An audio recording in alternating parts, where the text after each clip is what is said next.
to speak with Charles Bull Durham on our programming team, new programmer. So you just joined us. Let's talk about your history before City State. I got involved with the games industry way back with Spellbinder, a game Mythic put together. I got involved as a volunteer game operator for that while I was still in the Air Force, and a friend of mine and I played a lot of Spellbinder together. He got out of the Air Force and eventually ended up working at Mythic on Dark Age of Camelot. And I got out of the Air Force and did not work on Dark Age of Camelot. I went and did a real job for a long time, and then real job. Yes. This friend of mine really wanted me to come work on Dark Age of Camelot with him, but I wasn't able to. And then Warhammer Online came along, and my life situation had changed, so I was allowed to go work on Warhammer Online. So that was the first game I worked on. I was a content developer for a while, and then then I did technical design, sort of.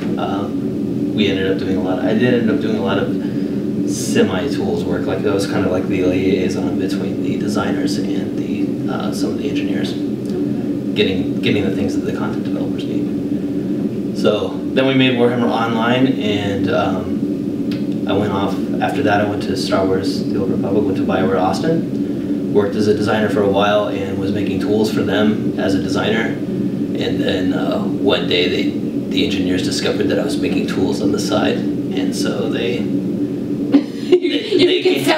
he was making tools on the side. They were very concerned that I was doing things to the data without approval. So instead of letting me go, they made me a tools engineer instead. So I did the engineering thing for a while, and then I got laid off from BioWare Austin, unfortunately, and a bunch of my Mythic friends were at Carbine.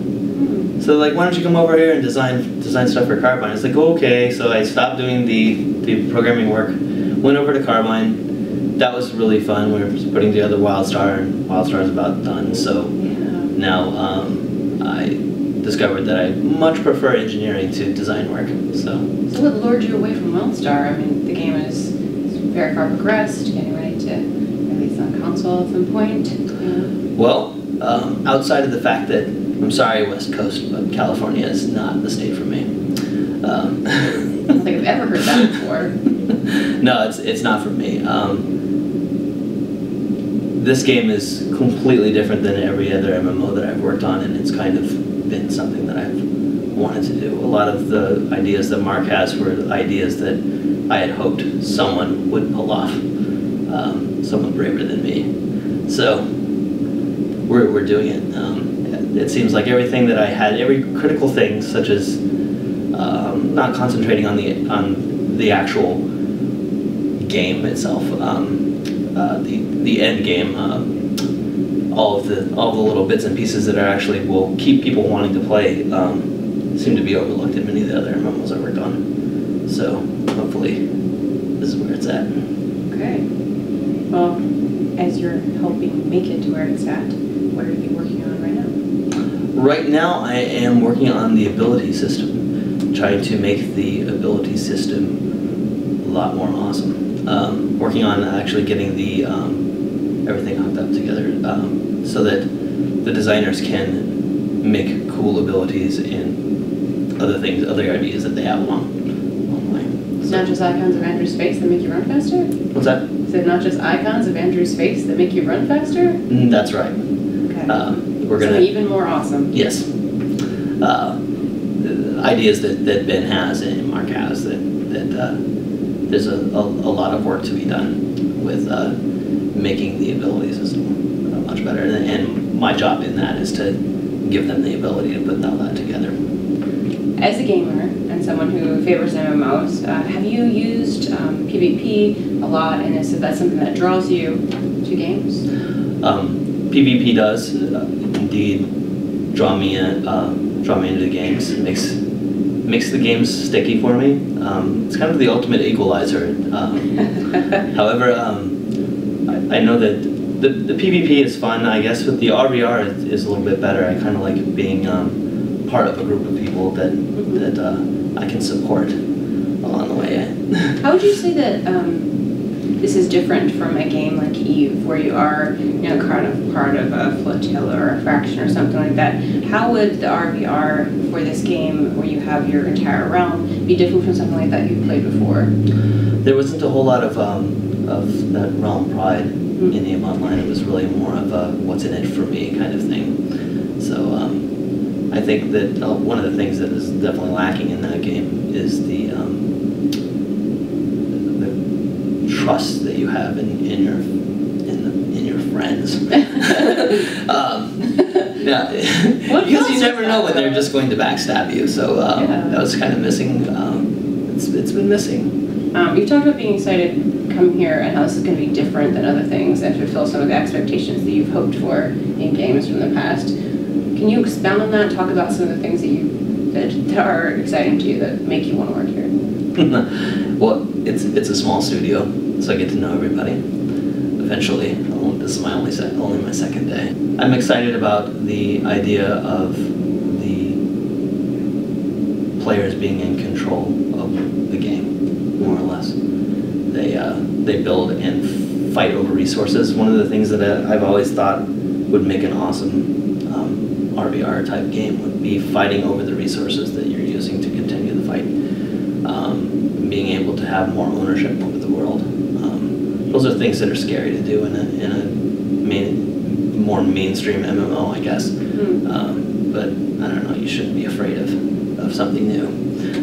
The tools engineering is fun. It's kind of the facilitating, getting the designers what they need, and getting the engineering side down.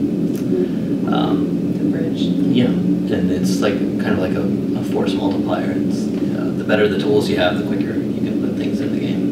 The more time you have for interesting ideas. It seems like some of the whole reason why I got involved in tools programming is just observing a need and helping my designer pals realize their vision sometimes they have great ideas, but they have no idea what their ideas entail. So it's fun to show them exactly what that means.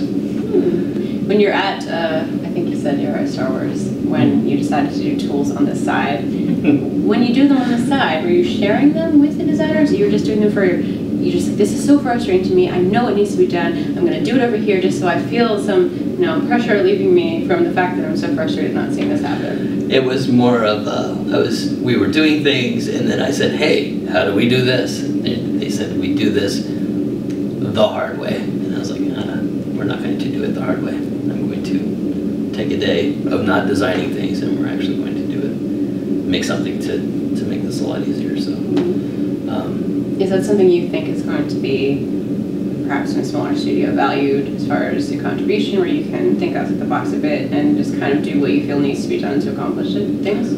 Well, a smaller studio has to do more with less. So tools are a huge part of that. Being able to get the designers focused on the designing so that they aren't spending their time doing data entry and things like that. That's obviously the best use of their time. So the best use of my time is to give them their ability to use the best of their time for something. Yes. I am the ultimate. Let me I am a support class. That is what I do. Thank you, Bull. Yeah, no problem. I think we all know why you're called Bull, but if you want to explain to people that have not seen the movie, There's a movie called Bull Durham, which is based on the Durham Bulls, which got their name because of a tobacco brand. And when I was in the Air Force, somebody started calling me Bull. Kind of goes with the name. My dad was called Bull. My grandfather was probably called Bull. My son will probably be called Bull. But it's okay. As nicknames go, I can think of a lot worse. yes.